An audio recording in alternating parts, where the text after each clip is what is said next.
Hai semuanya, gimana kabar kalian? Semoga selalu dalam keadaan baik. Jadi welcome back di segmen analisa kripto. Teman-teman, di video kali ini kita akan jawab pertanyaan dari Sami-Sami. Minta dibahas soal CFX menjelang 1 Juni nanti. Ada peluang nggak? Oke, kita akan coba lihat ya. CFX atau Conflux hari ini diperdagangkan di kisaran 4.800 rupiah. Teman-teman, posisinya masih dalam tahap koreksi. Bitcoin hari ini naik lumayan signifikan dengan sempat BTC dominance-nya mengalami penguatan. Conflux sendiri kalau kita lihat dari perdagangan hari ini itu mengalami penurunan secara volume perdagangan sekitar 13%. Jadi lumayan agak dalam ya. Terus kalau kita lihat dari supply maksimumnya itu masih ya unlimited teman-teman. Sementara supply totalnya itu ada di kisaran 5,2 miliar. Sementara yang beredar saat ini adalah di 2,8 miliar. Ini cukup penting untuk kita ketahui karena kalau koin Conflux ini seandainya dia terlalu banyak ada di market, itu menyebabkan harganya bakalan susah naik. Kalau aku cari sih infonya dari Conflux Scan ya. Ini teman-teman bisa lihat bagaimana kepemilikan account growth daripada Conflux ini mengalami penurunan terjun di hari ini teman-teman. Sejak 27, 28, 29 itu sangat sedikit pertumbuhan yang terjadi pada account daripada Conflux. Itu juga disertai juga sama transaksi yang mengalami penurunan di hari ini. Itu sekilas. Sekarang kita akan lihat dia dari account-nya. Nah, teman-teman, ada sekitar berapa nih? 2 miliar Conflux atau 40% itu yang dalam posisi lock, 4 year lock, teman-teman. Artinya adalah kalau kita lihat dari pada supply yang beredar itu kan ada nih sekitar 2 miliar ya, kurang lebih.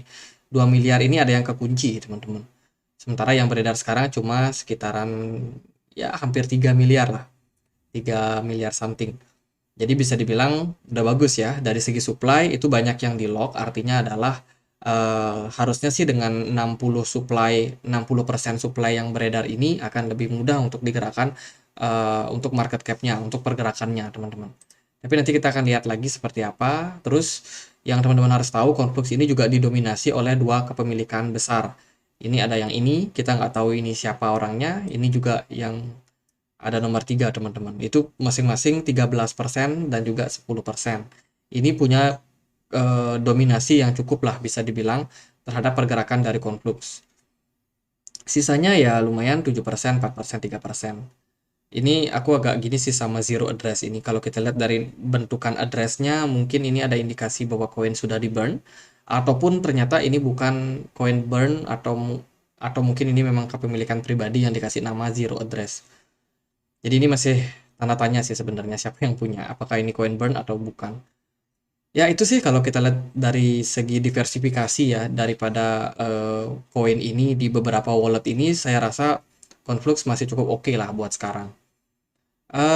Kita balik lagi ke CMC teman-teman. Kalau kita lihat dari datanya CMC, Conflux ini merupakan sebuah project layer 1 blockchain yang mana dia bertujuan untuk menciptakan decentralized aplikasi atau di apps, menunjang e-commerce dan juga Web3 infrastructure. Dia berbasiskan dengan konsensus proof of work and proof of stake all algorithm, teman-teman. Jadi sekaligus ya, proof of work iya, proof of stake juga iya. Dan juga untuk protokolnya itu sudah Turing complete, untuk smart contract-nya solid, cukup bagus. Bisa seperti Ethereum, mereka bilang bisa seperti Ethereum. Conflux ini kalau di China itu dijuluki sebagai Ethereum-nya eh, Ethereum-nya China gitu. Ya kurang lebih seperti itulah teman-teman. Dari berita ya, kalau Conflux sendiri kemarin kan mungkin teman-teman tahu dia membangun yang namanya bersama dengan China Telkom.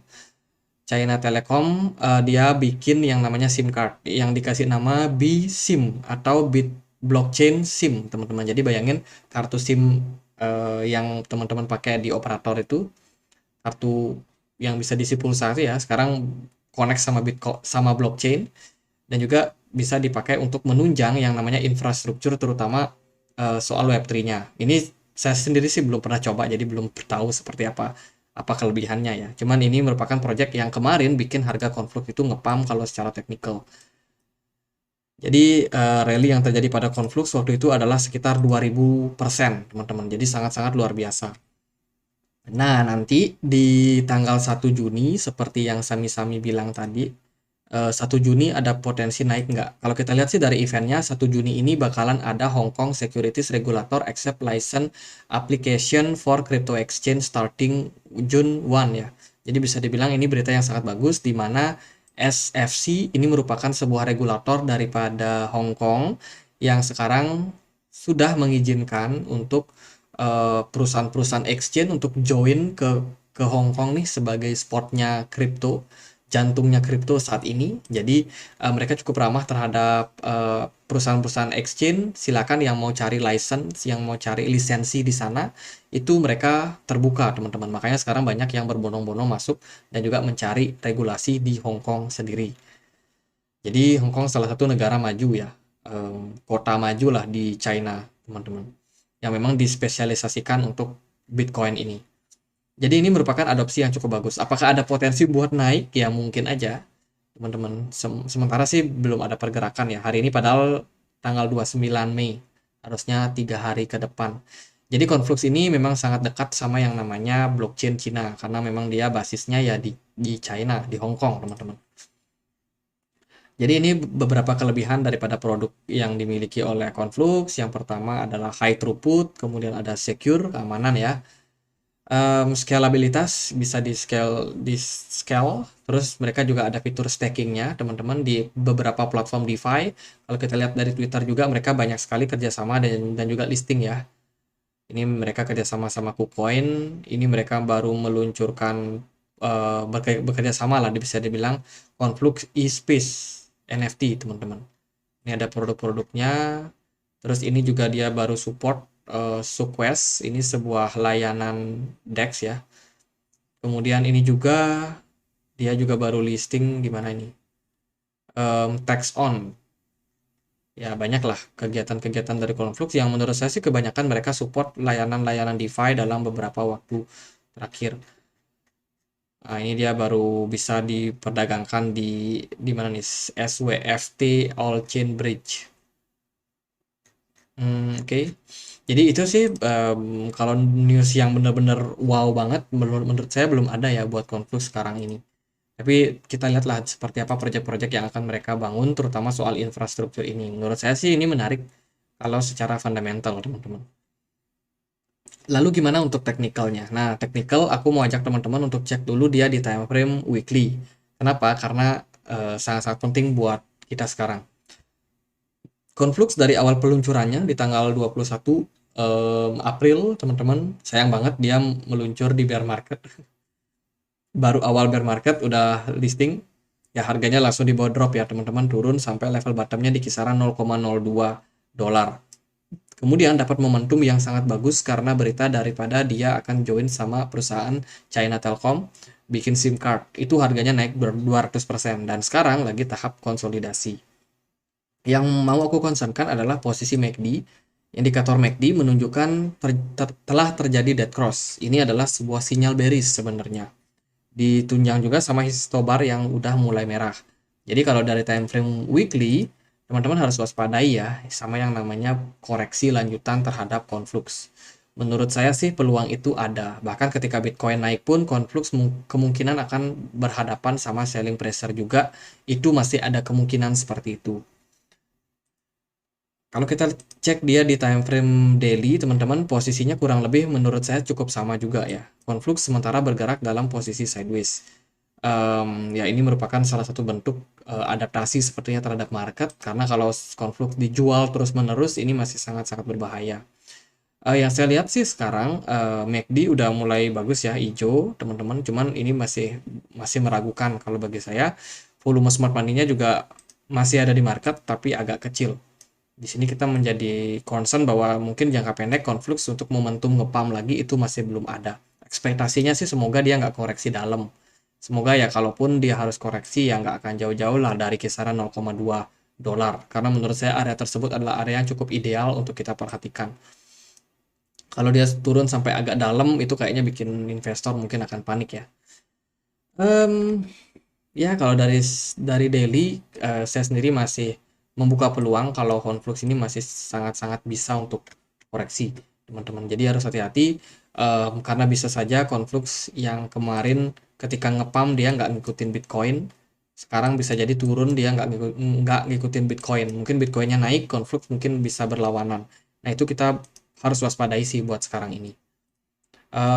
Bagaimana untuk time frame 4 jam? Kalau dari time frame 4 jam, Conflux sudah sempat naik ya. Ini koin yang memang kalau gilirannya naik itu lumayan naik loh, teman-teman. 48% kenaikannya dalam dari 13 Mei sampai sekarang. Jadi lumayan tinggi. Kalau kita perhatikan sih di posisinya sekarang itu ada level support di bawahnya di kisaran 0,3 dolar, teman-teman. Menurut saya level support ini bakalan menjadi level yang cukup kuat untuk menahan pergerakan dari Conflux. Ya, sementara volatilitas memang masih terjadi di market. Secara secara apa namanya, smart money juga masih cukup oke di market. Jadi jangka pendek kemungkinan masih akan dimainkan nih harga dari Conflux naik turun naik turun. Dari MACD, nah dari MACD ini agak gini ya, agak harus hati-hati ya teman-teman.